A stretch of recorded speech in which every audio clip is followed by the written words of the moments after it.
Ya, Assalamualaikum warahmatullahi wabarakatuh. Perkenalkan, nama saya Muhammad Adam Dialfian dengan NIM 26040120 130144. Sini saya akan menjelaskan tentang penginderaan jauh.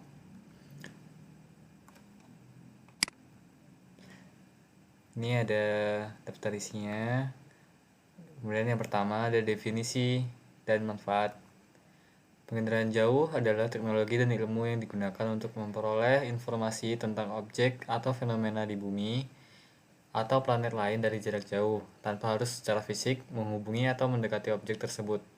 Metode penginderaan jauh melibatkan penggunaan sensor atau instrumen yang terletak di pesawat terbang, satelit, atau platform lainnya yang mengorbit bumi atau objek lain di angkasa. Kemudian ada manfaat. Yang pertama ada pemetaan. Penginderaan jauh digunakan untuk membuat peta yang akurat dan terkini dari permukaan bumi.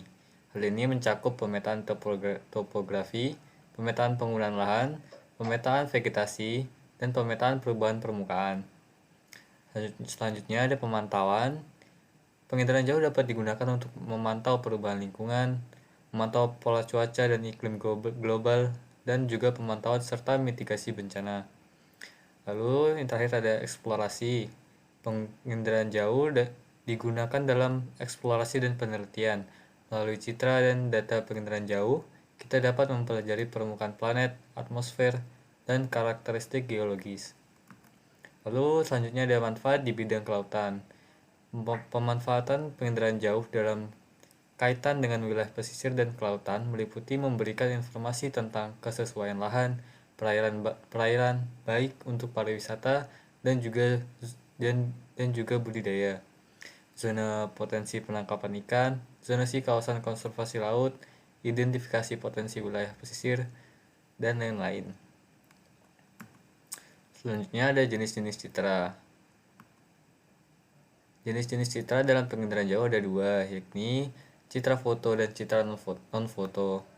Citra foto merupakan citra yang direkam menggunakan sensor kamera yang ditempatkan pada suatu platform, dapat berupa balon udara, pesawat terbang, dan sebagainya. Citra foto merupakan hasil pemotretan suatu daerah atau objek dari ketinggian tertentu dalam ruang lingkup atmosfer menggunakan kamera. Citra foto berdasarkan platformnya terbagi menjadi dua, yakni foto udara dan foto satelit. Kemudian, berdasarkan arah dari sumbu kamera, citra foto terbagi menjadi tegak, agak condong, dan sangat condong.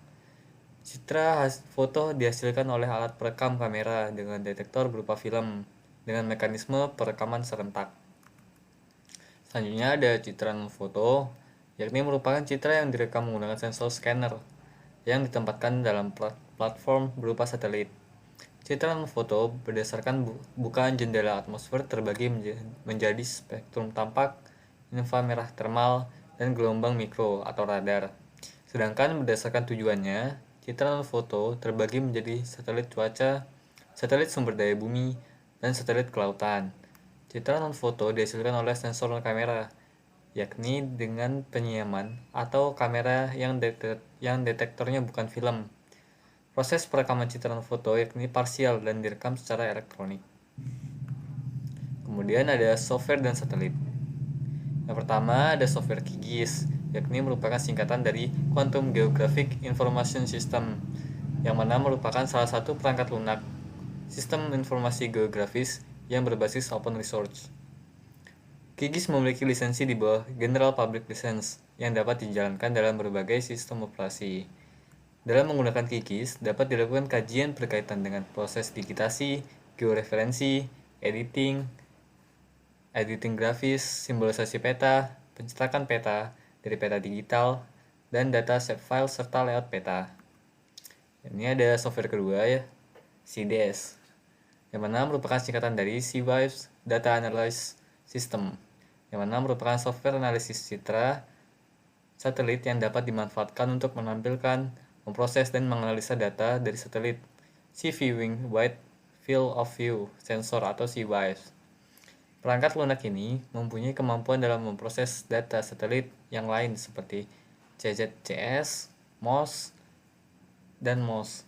Kemudian CDS dapat digunakan dalam pengelolaan angka dan sebagai sistem geospasial yang akan memberikan gambaran mengenai kondisi wilayah atau objek penelitian dan menampilkannya. Kemudian ada satelit yang digunakan dalam penginderaan jauh. Yang dibahas di modul ini ada 3, sebenarnya masih ada banyak lagi. Yang pertama yakni ada Landsat, yang kedua ada Aquamodis, dan yang terakhir ada Sentinel. Lalu selanjutnya kesimpulan, penginderaan jauh adalah teknologi dan ilmu yang digunakan untuk memperoleh informasi tentang objek atau fenomena di bumi atau planet lain dari jarak jauh, tanpa harus secara fisik menghubungi atau mendekati objek tersebut. Kemudian, penginderaan jauh bermanfaat dalam pemetaan, pemantauan, dan eksplorasi, serta informasi kesesuaian lahan perairan. Citra dalam penginderaan jauh terbagi menjadi 2, yaitu citra foto dan non-foto.